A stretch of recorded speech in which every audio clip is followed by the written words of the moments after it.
नमस्कार, मी डॉक्टर स्मिता तरटे. आपण पाहत आहात श्रीगोंदा ऑल महाराष्ट्र न्यूज.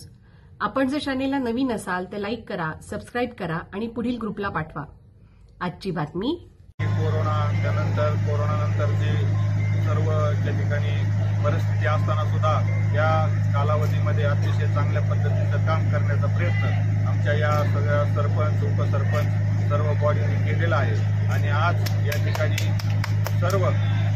सर्वांना संधी देण्यात आम्हाला या ठिकाणी यश आलं. त्याबद्दल या ठिकाणी आम्हाला आमचा अभिमान वाटतो की आम्ही सर्वांना या ठिकाणी उपसरपंच पदाची, सरपंच पदाची संधी पंचवार्षिकमध्ये सर्वांना देऊ शकलो. त्याबद्दल सर्वांचं या ठिकाणी मी सर्व आभार व्यक्त करतो. आणि पुन्हा एकदा आपण सर्वजण या ठिकाणी आलात, या निवडीला आपण सर्वजण आल्यामुळे शोभा आली. त्याबद्दल सर्वांचं पुन्हा एकदा आभार.